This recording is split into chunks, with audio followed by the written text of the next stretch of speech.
Чыгармачылыктын жыты чыккан кичинекей кофеканадан баштадык. Бул өзү Эриканын сүрөт мугалиминин кофеканасы. Ичине кирсең кичинекей галерея сыяктуу өтө сүйкүмдүү.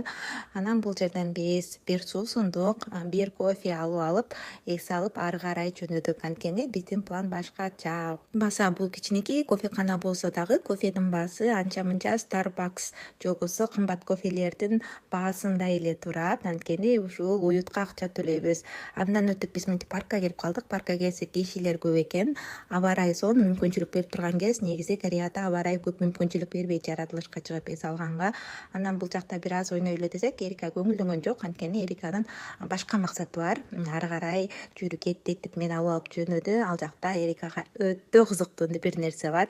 Мен бул жерди болсо Кореяда балдардын кумары деп коем. Анткени бул жака келгенде өзүң билбей каласың. Чоңдордун да башы айланып калат, балдардын да башы айланып калат. 10 миңден 20-30 миң вонго чейин акчаны жөн эле сарптап чыгып кетишибиз мүмкүн.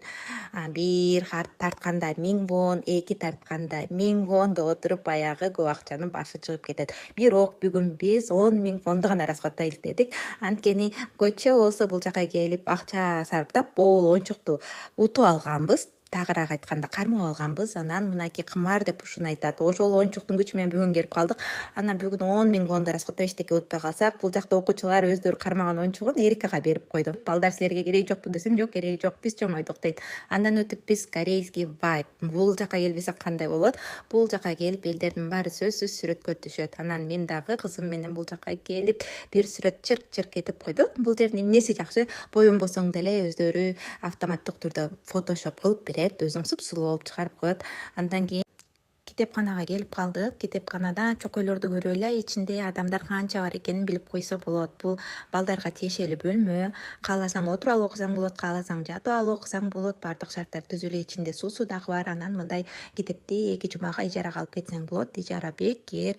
Атайын мындай карта жасатып алышың керек. Ал жакта өзүңдүн жеке информацияң камтылат. Ошол информация менен аласың. Ушундай атайын аппаратка анан өткөрүп бергенде дагы ушул аппаратка өткөрүп бересиң. Андан чыгып алып биз кечки тамакка кам көргөнү жөнөдүк. Кореяда үйдөн деле көп тамактанбайбыз. Көбүнчөсүн мындай ашканалардан тамактанабыз. Кореянын кайнаган сорпосу менен анча мынча элдер тактай берет. Уйдун эти деп мынакей уйдун этин жеп алып кетип бараткан кезибиз биз эс алуу күнгө 50 миң вон расходтодук. Кореяда көбүнчөсүн кызым экөөбүз эс алуу күндөрү 50 миң вон, 55 миң вон ушунун тегерегинде расходтойбуз.